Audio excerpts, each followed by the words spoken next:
Bonjour à tous, bienvenue au Café Lecture qui sera présenté par Cécile Rousseau du juste un petit point, excusez-moi Cécile, mais si vous pouvez couper votre micro, on entend.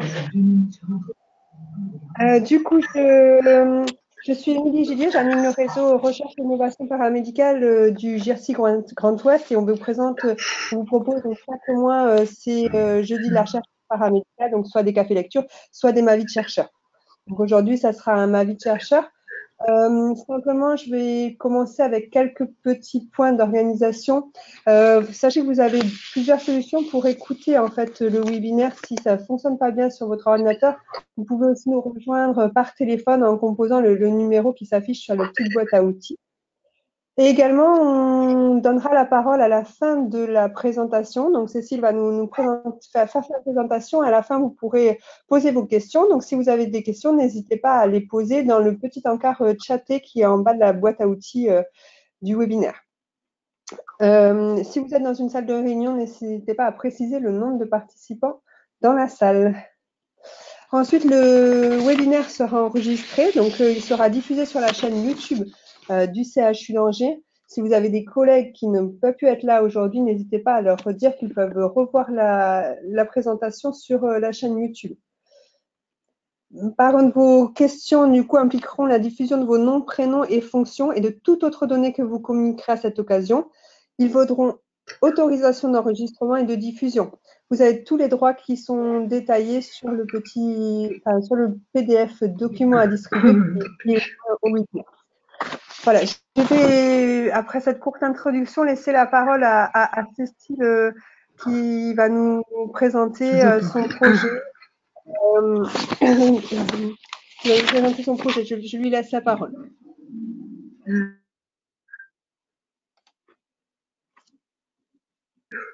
Montrer mon écran. Je vous entends plus, Émilie. Voilà, vous avez la parole. Je vous laisse la parole, Cécile. D'accord, je vous entendais plus. Vous pouvez diffuser. Voilà. Ouais, bonjour à tous. Je vais vous présenter ma vie de chercheuse, d'infirmière chercheuse.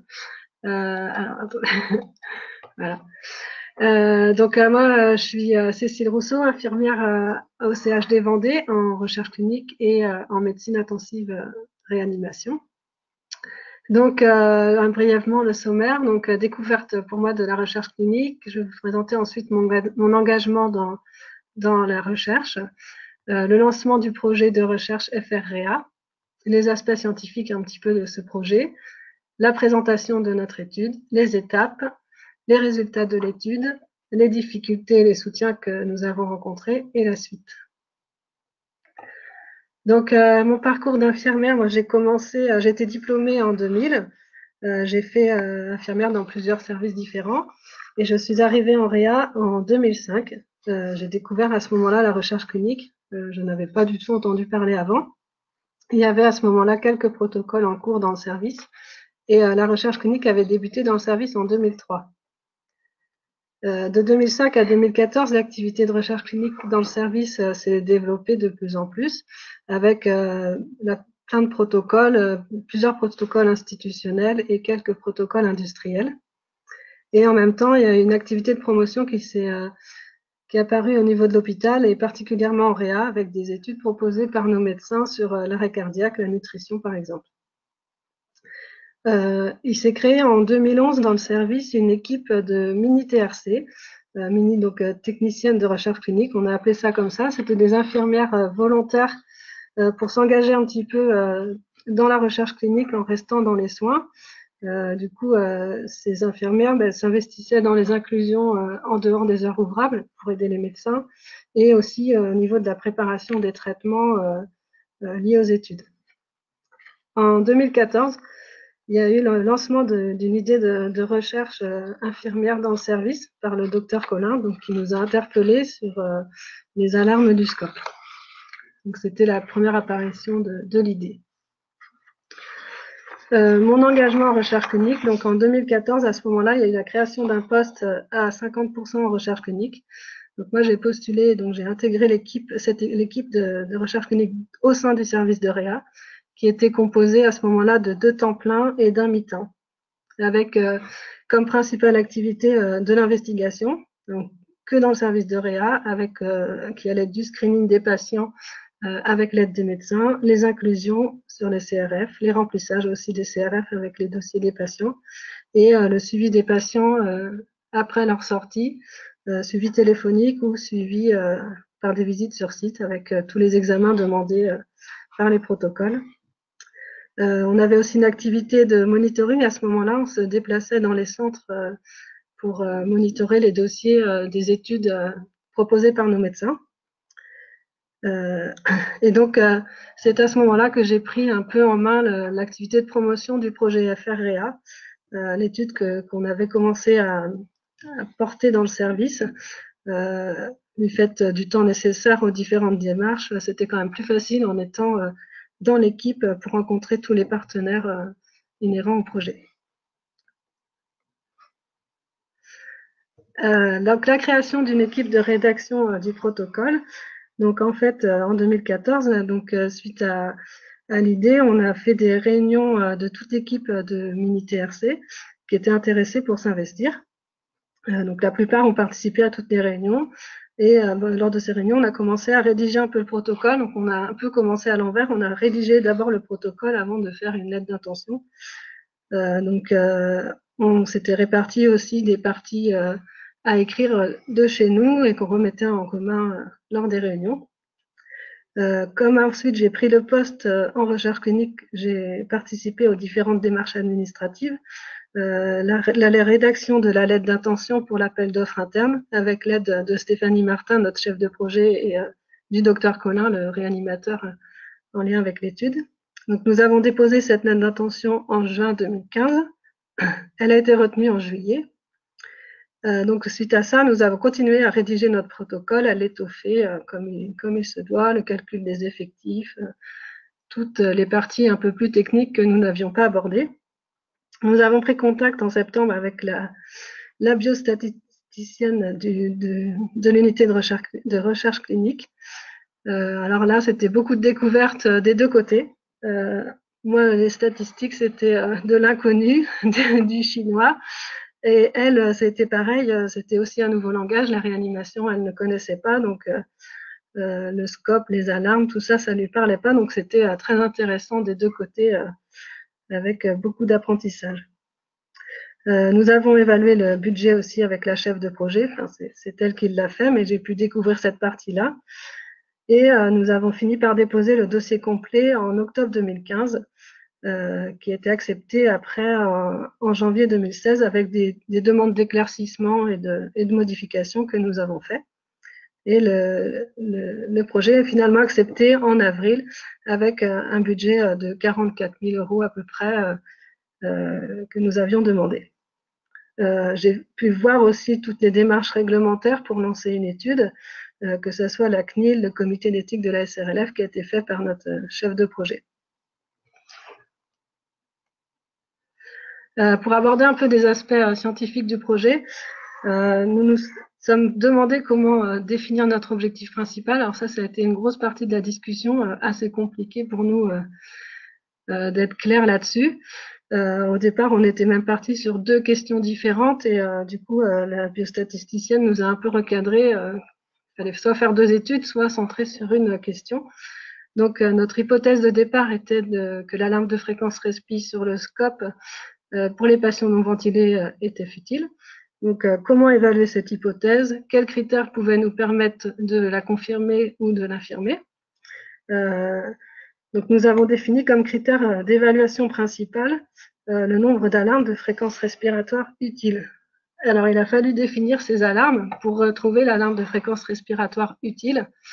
Donc, je vous montre le schéma du coup que nous avions fait. Donc, pour nous, une alarme de fréquence respiratoire utile, c'était une alarme qui était isolée. Il n'y avait pas d'alarme de tension, par exemple, en même temps. C'était une alarme qui avait déclenché une action de soin et qui correspondait vraiment à une valeur réelle qui est donc significative. Il y avait quelque chose qui se passait chez ce patient. Donc, après avoir défini notre critère d'évaluation principal avec cette définition de l'alarme utile, nous avons défini plusieurs autres critères d'évaluation secondaires qui allaient du nombre de soins interrompus, la proportion de chaque alarme, les réglages des alarmes entre le jour et la nuit, l'enregistrement des décibels, plusieurs petits points plus particuliers. Donc, on a eu aussi un gros travail à ce moment-là pour établir le tableau de recueil des alarmes qui allait nous servir à faire notre recueil pendant toute étude.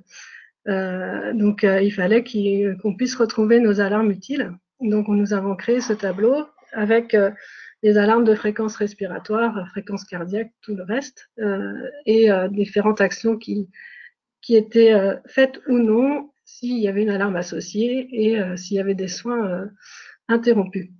Donc, ce tableau devait être très pratique, rapide d'utilisation parce qu'on pouvait avoir plusieurs alarmes en même temps et ça nécessitait aussi que donc, les infirmières soient formées au recueil sur ce tableau et que les infirmières qui étaient dans les soins puissent venir donner des réponses aux infirmières qui effectuaient la surveillance.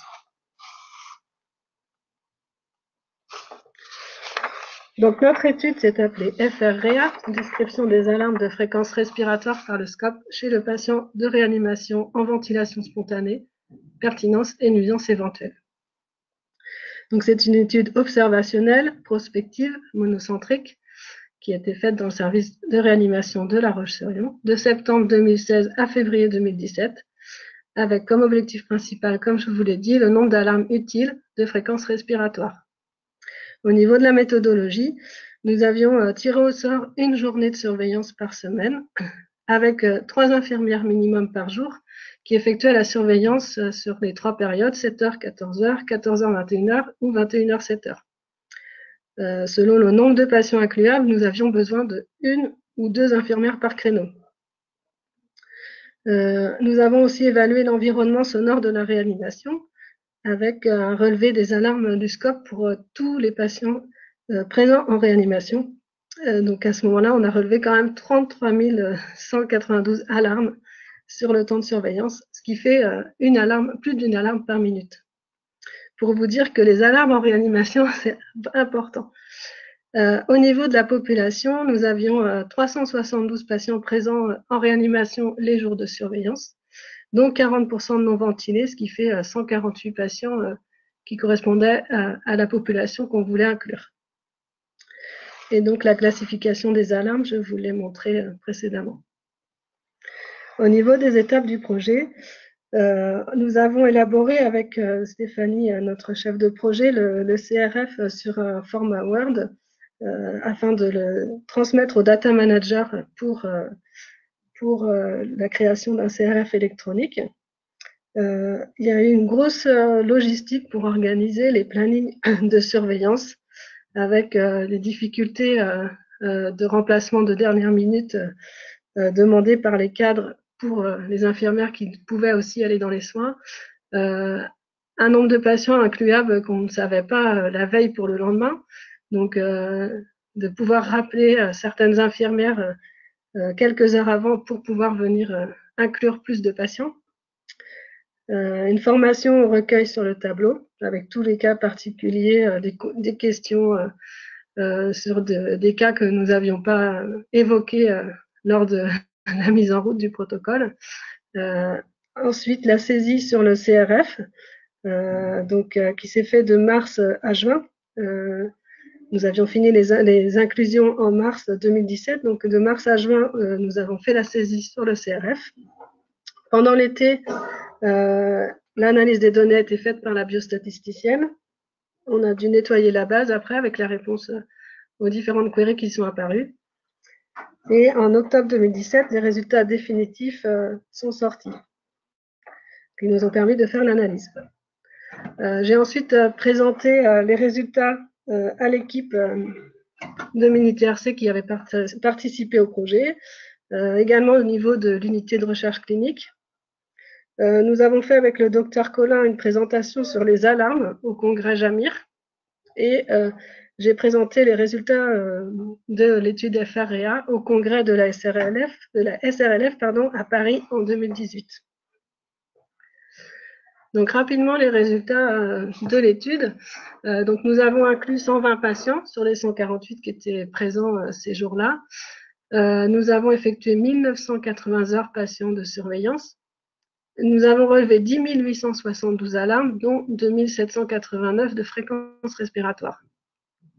Au niveau de notre objectif principal, donc nous voulions définir le nombre d'alarmes utiles de fréquences respiratoires. Après analyse, on en avait 0. En ce qui concerne les objectifs secondaires, nous avions peu d'interventions soignantes déclenchées par les alarmes, peu de soins interrompus, ce qui nous a un petit peu surpris. On pensait être plus interrompus par les alarmes dans nos soins. Nous avons observé qu'il y avait aussi peu de modifications des limites d'alarme entre le jour et la nuit. Des réglages des limites d'alarme, effectivement, on aurait pu croire que les alarmes étaient un peu élargies la nuit pour le bien-être des patients, mais non. Et nous avions aussi des échelles visuelles pour évaluer auprès des patients le bruit des alarmes et le stress généré par ces alarmes. Et là aussi, nous avons été surpris, les patients semblaient peu gênés par les alarmes et par le bruit. Je vous parle un petit peu des difficultés et des soutiens. Donc, mener une étude, même si c'était une petite étude monocentrique, ça demande quand même beaucoup d'investissement, surtout pour une première fois. De l'investissement important sur le temps personnel, du fait, moi, de l'alternance entre les soins et la recherche clinique. J'ai travaillé régulièrement de chez moi. Je suis parfois aussi revenue sur du temps personnel à l'hôpital pour pouvoir continuer à avancer dans l'écriture des parties du protocole, par exemple. Beaucoup d'appels téléphoniques aux médecins et à notre chef de projet pour régler les détails, vérifier, modifier certaines choses. Je voudrais vous parler aussi de la difficulté de l'écriture, qui n'est pas du tout dans nos ressources d'infirmières qu'on nous donne à l'école. Donc, c'est pas inné, ça s'apprend. Les démarches administratives qu'on méconnaît, voilà, heureusement qu'il y a des personnes ressources à ce niveau-là. La recherche bibliographique avait été faite par le médecin. Donc nous avons juste eu à écrire à lire les articles qui étaient écrits en anglais. C'était déjà une grosse difficulté.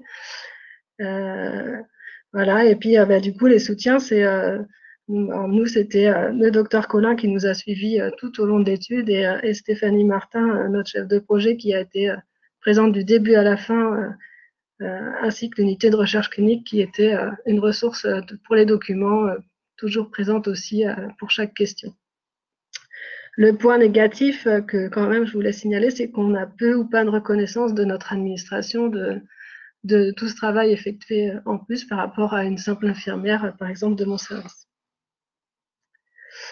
Et après, donc pour la suite de l'étude, j'ai commencé à écrire un article pour valoriser nos résultats. Encore une fois, je bute sur l'écriture. Et puis, le fait d'y accorder du temps, on est pris dans l'activité quotidienne de la recherche clinique. Et voilà, j'ai un petit peu bloqué à ce niveau-là. Donc, il faut qu'on avance. Et nous avions aussi le projet d'une étude multicentrique. On a commencé une réflexion pour une étude randomisée avec surveillance ou non de la fréquence respiratoire. Mais là encore, on est un petit peu bloqué. On se rend compte qu'on ne peut pas reproduire le même schéma de surveillance avec des infirmières derrière le scope dans les autres centres. Et on a un petit peu de mal à trouver un critère pour évaluer les conséquences de la suppression ou non de cette alarme de fréquence respi chez les patients non ventilés. Donc, on est un petit peu bloqué là aussi. Donc, en conclusion, il faut de l'investissement, pour moi, ça a été beaucoup de découvertes, d'enrichissement personnel, des nouveaux contacts, du dépassement de soi aussi, parce que pour moi, les présentations, c'est pas facile. Un nouveau poste avec des multiples casquettes. J'étais du coup investigatrice, coordinatrice, je suis toujours infirmière, je fais technicienne de recherche clinique, monitrice. Donc c'est un bon aperçu des différents rôles autour d'une étude. Et donc tout ça, ça m'a amené l'année dernière à passer le DU Arc Tech à Paris, que j'ai obtenu. Donc là encore, plein d'apprentissages, plein de nouvelles données pour m'accompagner au quotidien dans ce travail qui me passionne. Donc voilà, je voulais que vous reteniez qu'avec de la motivation, du temps à y accorder et des personnes ressources pour vous aider, tout le monde peut mener à bien une étude. Je remercie le docteur Colin, Stéphanie Martin, Aurélie Letou et Nicolas Pontoiseau, les cadres du service de réanimation qui nous ont accordé du temps et surtout toute l'équipe d'infirmiers qui a participé au projet et mes collègues de recherche clinique. Merci de votre attention. Je vous remercie, Cécile, pour cette présentation. Je vous propose de rallumer votre webcam, voilà, pour pouvoir répondre aux questions. Donc, je vais relayer vos questions. Voilà, pensez à voilà, poser vos questions sur le petit chat en fait qu'il y a sur la boîte à outils de l'outil GoToWebinar. En attendant que les questions s'écrivent, se posent, moi je voulais te remercier Cécile pour cette présentation qui montre une nouvelle fois en fait que certes tu as rencontré des difficultés, certes ça n'a pas été un chemin facile parce que c'était finalement ta première expérience en recherche et quand on débute quelque chose finalement on n'a pas toutes les compétences en fait pour faire un projet, on maîtrise sa partie clinique en l'occurrence puisque tu es infirmière, mais il y a toute une partie euh, de, de, de recherche clinique finalement que tu connaissais pas, mais finalement tu as réussi à trouver les, les personnes référentes, les ressources pour mener à bien ce projet. Et je crois que ça souligne encore une nouvelle fois en fait l'importance de l'équipe quand on se lance dans ce projet, l'importance de savoir solliciter les gens. Tu disais que tu avais passé des heures au téléphone. Je crois que c'est aussi ça, un projet de recherche, c'est aussi savoir solliciter les personnes ressources. Et c'est aussi ce qui fait la richesse de ces projets. Je ne sais pas quel est ton avis en fait, mais j'ai l'impression vraiment que ça en fait aussi l'intérêt du projet de recherche de recueillir tous ces avis et ces aides en fait dans le travail. Ah bah oui, oui, oui. Sans les aides, on ne serait pas allé jusqu'au bout, c'est sûr. Toute l'équipe, au départ, je me suis trouvée à porter le projet, mais au départ, on était toutes des infirmières du service qui avions juste un petit aperçu de la recherche clinique et des protocoles par les traitements qu'on appliquait ou les examens qu'on faisait auprès de nos patients. Mais de là à écrire un projet et l'amener au bout, c'était inenvisageable sans les ressources qu'on a eues à côté. J'ai une question en fait d'Amandine Caillot, donc qui est au CHU d'Angers, donc qui a ouvert une salle en fait de réunion avec plusieurs personnes présentes dans cette salle et qui nous pose une question. Elle demande si vous avez depuis en fait ce projet, depuis la présentation des résultats à vos collègues, vos pratiques ont-elles été modifiées? Effectivement, c'est une question qu'on nous pose souvent. Du coup, alors certains se sont permis parmi les infirmiers d'inhiber l'alarme, mais certains le faisaient déjà avant. Alors, comme c'est pas validé par une étude multicentrique comme on voudrait faire, randomisée, moi, je me permets pas de le faire. Mais voilà, ça, c'est pas officiel, ça n'a pas été officialisé par les médecins. Tout le monde est bien conscient que ça sert à rien, ça a été montré dans le service, mais on l'a pas officialisé et c'est selon les infirmiers, quoi. D'accord. Alors, j'ai une autre question de Aurélie Wetzlinger. Excusez-moi si j'écorche votre nom. J'ai pas l'origine en fait de cette personne, mais elle dit bonjour. Vous parlez de manque de reconnaissance de votre hôpital avec un petit smiley. Effectivement, j'avais aussi noté ce point-là. J'étais un petit peu comment partagée quand vous avez parlé du manque de reconnaissance parce que juste avant, en fait, vous nous parlez que vous avez quand même vous êtes investi, vous avez enfin voilà, l'équipe de mini TRC, c'est ça comme vous les avez appelés. Et ensuite, vous avez pu avoir 50% finalement en poste dire. Qu'est-ce que ça, c'est pas une valorisation finalement de pouvoir avoir, comment dire, d'accéder à des postes. Peut-être que, est-ce que si vous n'aviez pas eu ce projet de recherche, est-ce que vous auriez pu aussi accéder à ces postes-là? Est-ce que ça, c'est pas pour vous, ça, c'est pas une valorisation? Non, parce que ça s'est pas fait dans cet ordre-là. J'ai eu le D'accord. poste avant de, j'ai eu le poste avant d'être porteuse du projet FREA, donc ça avait rien à voir. Et oui, c'est aussi parce que j'étais en poste que j'ai pu porter le projet. Autrement, on aurait continué à plusieurs comme on a fait avant, mais j'ai pas eu le poste parce que j'ai fait que j'ai mené l'étude FREA, quoi. J'ai rien eu de plus au niveau de mon travail en menant cette étude. D'accord. Juste peut-être des compétences supplémentaires et puis l'intérêt du projet, non? Oui, voilà, c'est ça, ouais. Ouais. Mais de l'administration, non. D'accord. Ok. Et quand vous parliez, j'en profite en fait pour poser des questions que moi je m'étais notées aussi.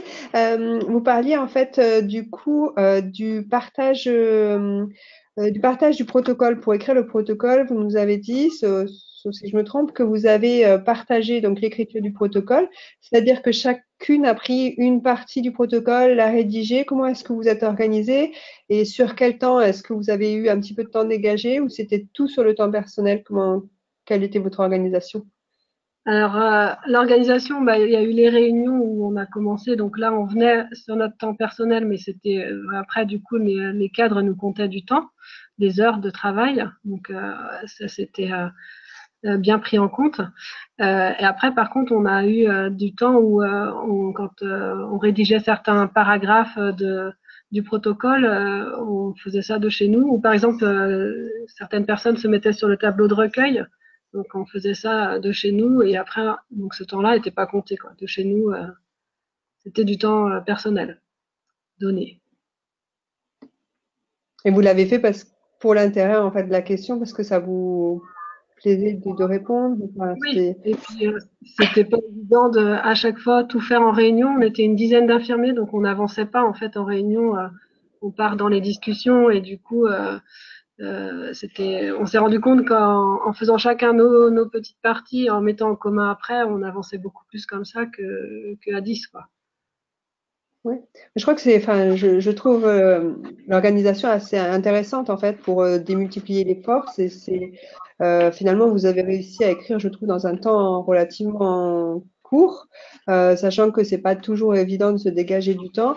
Ça a été relativement rapide, c'est pour ça que, enfin, je souligne un petit peu cet investissement. Vous avez passé du temps personnel comme souvent quand on porte un projet de recherche. Et c'est intéressant, en fait, cette organisation en réunion plus temps complémentaire qui permet peut-être de se dynamiser et qui permet finalement un résultat assez rapide. Est-ce que vous Mm. partagez ce point de vue? Bah oui, oui, oui. Ah bah, moi, je l'ai pas vécu autrement, donc je peux pas comparer comment ça avancerait d'une autre manière, mais c'est vrai que ça nous a peut-être paru long sur le moment, mais on a quand même été assez efficace, je pense. Oui, assez efficace en tout Et cas en pour fait, avoir un on projet a, financé. non, mais en fait, on s'est rendu compte que c'est nous qui avions tout écrit le texte. Il y a eu d'autres études depuis de mise en place et qui ont été portées par des infirmières, mais dans un temps beaucoup plus court. Et les infirmières n'ont pas eu le temps de rédiger le protocole et les choses comme nous on l'a fait, et ça a été plus pris en charge par les médecins. Donc c'est pas la même. Je sais pas quoi. Le même, Oui, c'est pas le même apprentissage non plus, quoi. Là, si vous oui. devez recommencer un projet, vous allez être beaucoup plus efficace et beaucoup plus rapide que si le projet avait été écrit par un médecin. Mm. J'ai une autre question d'Amandine Caillot qui dit: Tu as reçu un aval médical pour effectuer ta recherche. Est-ce obligatoire? Bah, en fait, alors c'était pas vraiment un aval médical, c'est que c'est lui qui nous a lancé l'idée, donc c'était plutôt un lancement, je sais pas comment dire ça, mais obligatoire, je crois pas. Je pense que quand même, en tout cas nous au niveau de la réanimation, je vois mal faire une étude sans les médecins derrière, parce que c'est quand même une population particulière avec des soins particuliers, des choses bien pointues. Donc, en tout cas, toutes les études qu'on mène dans le service qui sont faites par les infirmiers, il y a un médecin derrière. Je ne sais pas après au niveau des textes si c'est obligatoire. On me dit non à côté. J'allais répondre aussi non, c'est pas obligatoire d'avoir un médecin en fait derrière. Par contre, c'est vrai que ça permet d'avoir une expertise scientifique appuyée. Après, il y a un moment donné où à force de lire de la bibliographie, d'écrire des projets de recherche, vous allez devenir expert dans vos domaines et je pense que vous pourrez vous affranchir du médecin. Mais c'est vrai, quand on débute en recherche clinique, c'est toujours bien d'avoir l'aval du médecin, mais tout comme un médecin qui fait une recherche a besoin de l'adhérence finalement de l'équipe de soins pour mener à bien son projet. Et c'est des projets qui impliquent des services et qui, du coup, se passent généralement mieux si l'ensemble de l'équipe est investi en fait sur le projet. Alors, j'ai une autre question d'Aurélie Wasslinger. Est-ce que votre expérience a suscité des vocations d'autres collègues qui ont émis le souhait de se lancer dans la recherche clinique? Oui, alors il y a eu depuis deux nouveaux projets écrits par des collègues, enfin, donc une étude qui est en cours actuellement dans le service et une collègue qui se lance là dans l'écriture d'un projet aussi qui est en cours là, qui est parti à l'appel d'offres interne aussi. Un PHRIP d'ailleurs, c'est un niveau au-dessus. Super. Mm. Oui, c'est chouette, mais c'est vrai que voilà, ça, c'est beau d'avoir des projets comme ça qui se portent puisque enfin, ça porte les autres projets et c'est beau de voir monter en compétence comme ça un service. J'ai une question maintenant.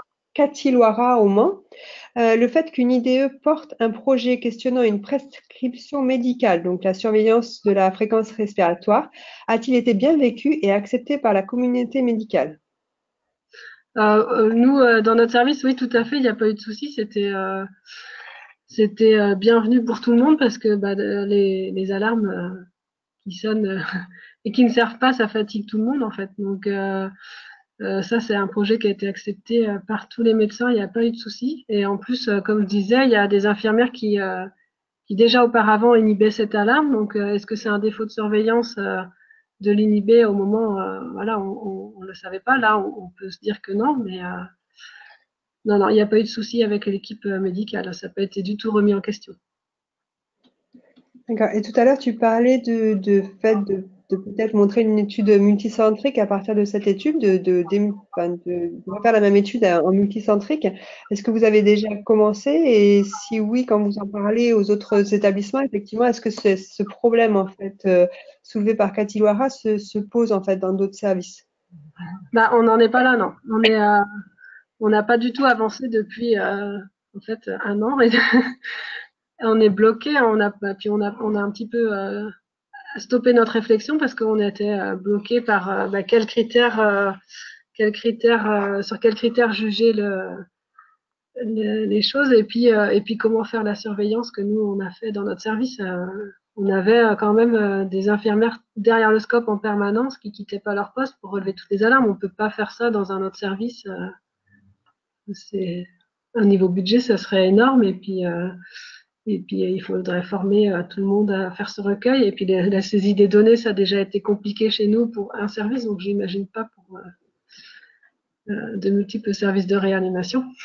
On n'en a pas parlé, on en a parlé que chez nous, on n'en a pas parlé avec d'autres centres, justement pour voir. C'est vrai qu'il faudrait peut-être en. Ok, bah vous nous direz si, quand vous mettrez l'étude multicentrique en place, si ça a posé problème. S'il y a J'ai des, s'il y pas a des idées, j'ai laissé mes coordonnées à la fin du PowerPoint, donc on les acceptera avec plaisir. Ok. J'ai du coup pour l'instant pas d'autres questions. Par contre, j'avais une autre remarque moi, de ma part. Vous parlez en fait, vous avez mentionné en fait que là maintenant l'écriture de l'article scientifique était compliquée. C'est vrai que c'est souvent une remarque qui est faite. En fait, le passage à l'écriture n'est pas facile. Et simplement en fait, je voulais voilà noter que là il y a eu une formation écriture scientifique qui a eu lieu juste lundi, mardi de cette semaine à Paris qui est enfin, qui est co-organisé par les GIRSI, les 7 GIRSI français, par la FHF, FCRIN, la Commission nationale des coordinateurs de recherche paramédicale et le CNCR. Et donc, c'est 2 jours où il y a une journée sur voilà, l'information sur comment écrire, hein, quelles sont les règles d'écriture, des retours d'expérience, et une deuxième journée en tutorat avec une personne, un référent qui sait écrire. Et du coup, ça permet d'avancer en tant que dans son projet d'écriture parce que effectivement, c'est une difficulté quand on a fini son projet de pouvoir passer à l'écriture. Alors là, c'est dommage, c'est passé tout juste passé, mais Oui. ça a bien fonctionné année. C'est une formation qui a plu, donc qui sera réitérée en fait les années suivantes, certainement en même période. Donc, n'hésitez pas à rejoindre. Bon, j'espère que d'ici là, vous aurez pu un petit peu avancer et débloquer. Mais après, s'il y a d'autres personnes en fait, qui nous écoutent, et voilà, sachez que il y a des formations écriture qui sont proposées sur la France et que voilà, on peut vous accompagner aussi sur ce point-là, qui n'est pas un des points les plus faciles, mais qu'avec quelques codes, on peut réussir à avancer. Alors, je crois que j'ai une autre question. Juste, alors, avant de quitter, puisque voilà, il va être l'heure, je vais juste me permettre de poser une dernière question d'Alain Robert. Répartition du budget. Alors, il souhaite avoir des précisions, je pense, sur la répartition du budget, le temps de tech, DIRC, de data manager et de statistique, votre projet. Je l'ai pas avec moi. On peut lui envoyer s'il le souhaite. En tout cas, la grosse partie du budget était pour le temps infirmier, pour le recueil des alarmes, tout le temps de surveillance des infirmières derrière le scope. Et puis, il restait un petit peu de ce budget-là, donc ça a permis aussi qu'elle participe à la saisie des données sur le CRF. Mais après, le détail de temps data manager et tout, je sais pas. Je vais me renseigner et puis on pourra lui renvoyer s'il le souhaite. Voilà, je vous encourage, Monsieur Robert, de m'envoyer un mail en fait, ou envoyer un mail à Cécile directement et Oui, on vous on transmettra connaît, l'information. Ouais. J'avais exactement la même question en fait de la part d'Amandine Caillou à Angers, du coup sur le nombre de TP pour l'étude. Et du coup, ça doit être après. Elle se demandait combien il y avait de temps plein de financés pour l'étude. alors c'est pareil, je ne saurais pas répondre à cette Voilà. question. Mais On on vous va, répondra par mail. ouais. Eh bien, écoutez, je crois que j'ai pas d'autres questions. Je vous remercie pour cette présentation, pour le temps que vous avez pris pour répondre à toutes ces questions. Voilà, les participants, si vous avez d'autres questions, n'hésitez pas. En fait, on va conclure maintenant, mais n'hésitez pas à solliciter Cécile Rousseau ou moi-même, en fait, si vous avez d'autres questions. Et puis on se retrouve le mois prochain, donc ça sera le 2 mai, avec Carole Aubertin qui nous présentera un café lecture. Donc elle va nous décrypter un article sur la pratique avancée aux urgences. Donc, je vous recevrai un mail à la suite de ce café lecture avec les informations pour vous connecter. Et puis, n'oubliez pas que nous avons ouvert très récemment le blog du réseau. Donc, c'est www.larechercheparamédicale.fr. Et dessus, on répertorie, enfin, on référence toutes les formations et les activités que peuvent proposer le blog. Donc, n'hésitez pas à vous connecter ou à vous inscrire sur ce blog et vous recevrez toute l'actualité. Merci de nouveau, Cécile, et puis à très bientôt. Merci à vous.